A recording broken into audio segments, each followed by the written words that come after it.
मला बोलण्याची संधी दिली त्याबद्दल प्रथमतः मी आपल्याला धन्यवाद देतो।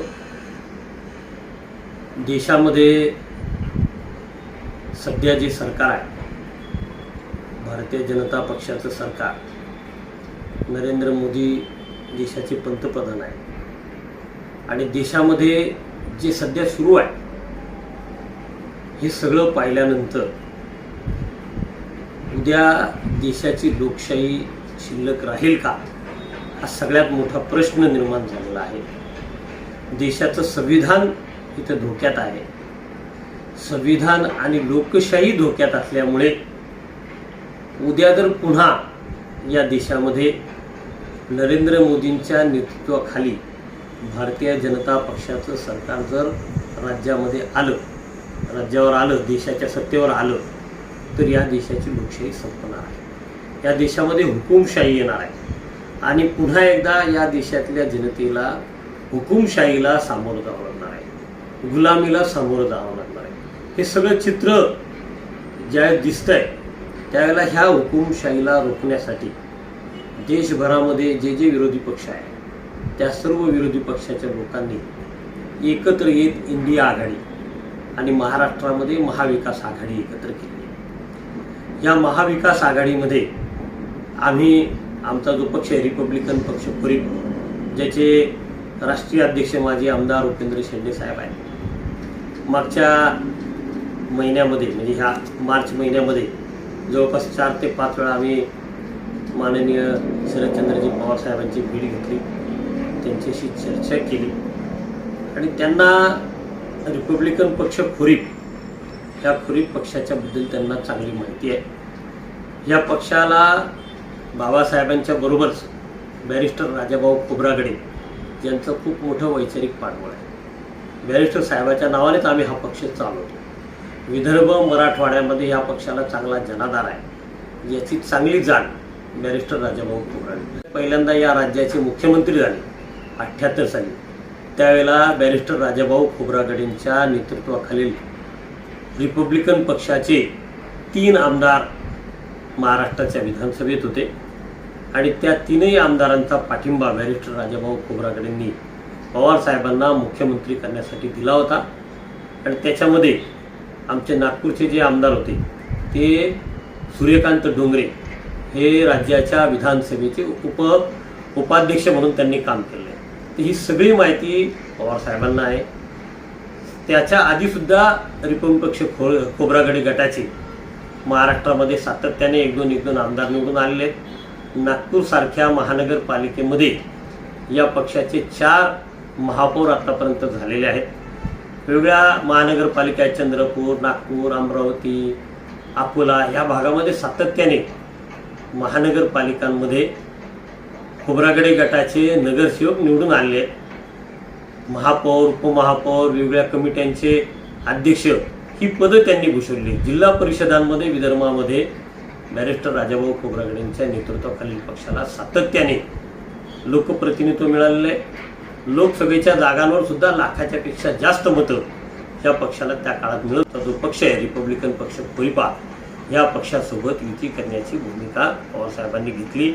आम्ही त्यांना भेटल्यानंतर त्यांनी आमचं स्वागत केलं आणि महाविकास आघाडीमध्ये एक घटक म्हणून त्यांनी आम्हाला सामावून घेण्याची भूमिका घेतली। आताच तुम्ही मराठवाडा आणि विदर्भाची भाषा केली, तर याच्यामध्ये माननीय प्रकाश आंबेडकर साहेबांचं चांगलं प्राबल्य दिसून आलेलं आहे, वंचित बहुजन आघाडीचं प्राबल्य दिसून आलेलं आहे आणि तुमचा जो रिपब्लिकन खोरीप पक्ष आहे तो आंबेडकरी विचारधारेशी संलग्न आहे, एकच विचारधारा आहे।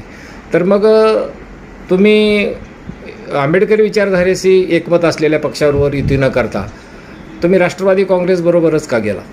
बघा, आंबेडकरी विचारधारेचे पक्ष जर तुम्ही म्हणाल तर रामदासजी आठवले साहेब, प्राध्यापक जोगेंद्र कवाडे सर, ही दोनही लोक जी नावाजलेली नेते मंडळी आहेत ही सत्ताधारी म्हणजे भारतीय जनता पक्ष आणि कवाडे सर शिंदे साहेबांच्या पक्षाबरोबर आहे।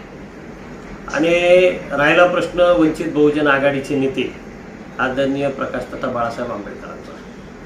वंचित बहुजन आघाडीने 19 मध्ये काय केलं आपल्या सगळ्यांना माहिती आहे। त्याच्या आधी 2014ला काय केलं की त्याच्या आधीच्या गेल्या 40 वर्षातल्या जर सर्व निवडणुका जर आपण पाहिल्या तर ऐक्य झाल्यानंतर ज्या 2-3 निवडणुका बाळासाहेब आंबेडकरांनी ऐक्यातून लढवल्या त्या जर सोडल्या तर सर्व निवडणुकांमध्ये बाळासाहेब आंबेडकरांनी स्वतंत्र निवडणुका लढवलेल्या आहेत आणि त्याचा प्रत्यक्ष अप्रत्यक्ष फायदा राज्यातल्या भारतीय जनता पक्षाला मिळत आलेला आहे. हा इतिहास आहे आणि आताही बाळासाहेब आंबेडकर हेच करतील याची आम्हाला चांगली माहिती होती आणि म्हणूनच बाळासाहेब आंबेडकरांची जी भूमिका आहे ही भारतीय जनता पक्षाला फायदा करून देणारी भूमिका आहे.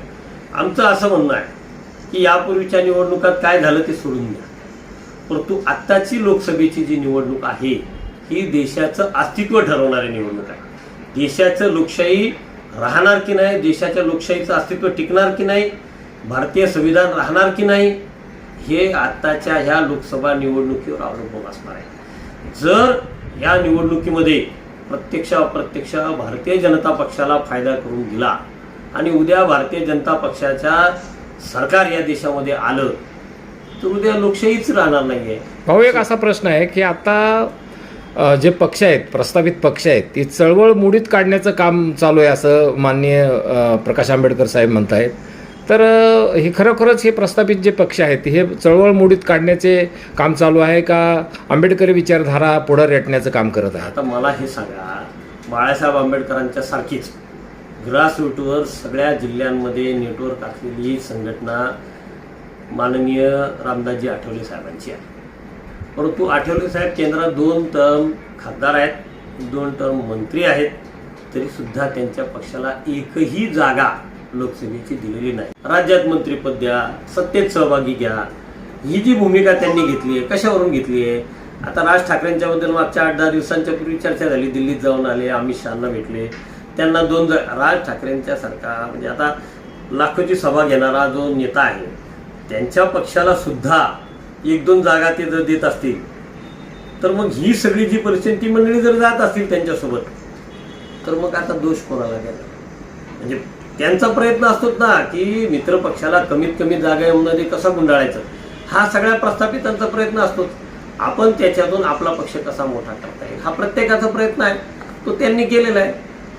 मग आता तिथे ज्यावेळेस त्यांनी सरेंडर होण्याची भूमिका, आता कवाडे सरांना पण एकही जागा नाही, आज गवई साहेबांच्या पक्षाला कुठलीच जागा नाही, त्यांनी तर बाळासाहेबांच्या उमेदवाराला पाठिंबा देण्याची भूमिका अमरावतीत घेतली. म्हणजे अशी सगळी ह्या प्रस्थापित आपल्यातल्या प्रस्थापितांची बाहेरच्या प्रस्थापितांच्या सोबतची जी परिस्थिती आहे ती अशी असताना त्याच्याबद्दल आपण बोलणं उचित नाही. त्यांनी ठरवायला पाहिजे. आम्ही आमच्या पातळीवर हा निर्णय घेतलाय की देशाची लोकशाही आमच्या दृष्टीने महत्त्वाची आहे, संविधान महत्त्वाचं आहे, हा देश टिकणं महत्त्वाचं आहे आणि त्यामुळे आम्ही ही भूमिका यावेळेला घेतलेली आहे. प्रस्थापित जे पक्ष आहेत ते फक्त आंबेडकरी मताचा उपयोग करून घेतात आणि नंतर पक्षाची निवडणूक झाल्याच्या नंतर किंवा सत्ता आल्याच्या नंतर आंबेडकरी जनतेला दूर लोटलं जातं. आतापर्यंतचा असा इतिहास आहे, त्याविषयी तुमचं काय मत? नाही, त्याच्यामध्ये लक्षात घ्या की प्रश्न असा आहे की जो नेता आहे पक्षाचा, रिपब्लिकन पक्षाचा जो नेता प्रस्थापित पक्षाबरोबर युती करतो, समाजाच्या हिताचे प्रश्न मांडणे आणि ते सोडून घेणे हे त्या नेत्याच्यावर कलेवर अवलंबून आहे. ती जर कला त्या नेत्याला वापरता येत नसेल तर ते शेवटी दुर्दैव आहे ना. शेवटी तो त्याचा फटका समाजाला आणि रिपब्लिकन पक्षाला बसतो ना. एक उदाहरण म्हणून मी सांगतो की नामांतराच्या प्रश्नावर माननीय उपेंद्र शेंडे साहेबांनी ज्यावेळेस आमरण उपोषण मुंबईच्या सम्राट हॉटेलसमोर 7 दिवस केलं, त्यावेळेस पवार साहेब मुख्यमंत्री होते. ते उपोषण सोडवताना त्यावेळेच्या मृणालताई गोरे असतील, अहिल्याताई रांगे असतील, सगळ्या मंडळींनी मध्यस्थी केलं, ते उपोषण थांबलं आणि विरोधक आणि विरोधक आणि याचे समर्थक अशी एक कमिटी, 2 त्या कमिटीच्या बैठकीमध्ये शेंडे साहेबांनी काँग्रेसवर टीका केली.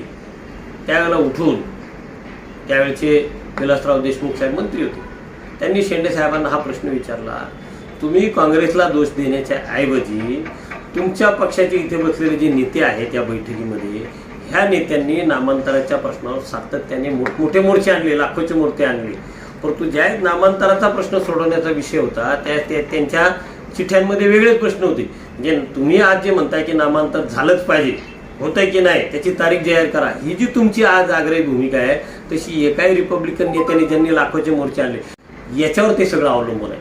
आता जर जी मंडळी ते प्रश्न सोडवण्याच्या पेक्षा त्या प्रश्नांचा जर राजकारणासाठी वापर करणार असेल, आपल्या स्वतःच्या राजकीय भवितव्यासाठी वापर करणार असेल तर त्याच्यातून चळवळीला फायदा होणारच नाही ना. आता महाविकास आघाडीबरोबर जाण्याचा जो तुमचा निर्णय आहे, तर याच्यातून तुम्हाला फायदा होईल असं वाटतं? नाही, आमचा फायदा आम्ही विचार केलेला नाही. पहिल्यांदा समजून घ्या. मी मगाशी सांगितलं, आत्ताही सांगतो की देशामध्ये भारतीय जनता पक्षाचं सरकार आलं तर संविधान बदलण्याची प्रक्रिया सुरू झालेली आहे.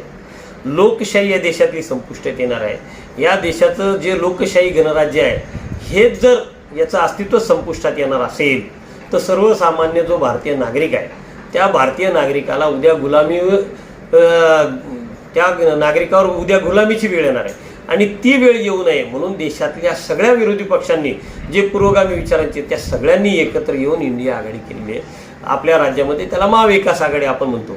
ह्या आघाडीला ताकद देण्याच्यासाठी म्हणजे मोदींना रोखण्यासाठी, भारतीय जनता पक्षाला रोखण्यासाठी, हुकुमशाही येण्यापासून रोखण्यासाठी, संविधान आणि लोकशाही वाचवण्यासाठी रिपब्लिकन पक्ष खोईप ह्या पक्षाने माजी आमदार उपेंद्र शेंडे यांच्या नेतृत्वाखाली राष्ट्रवादी काँग्रेस, महाविकास आघाडी, इंडिया आघाडीसोबत जाण्याचा हा निर्णय आम्ही घेतलेला आहे. या निर्णयामध्ये वैयक्तिक स्वार्थ असा अजिबात नाही. हा सामाजिक आणि देशहिताचा निर्णय म्हणून ह्या भूमिकेकडे आम्ही पाहतो.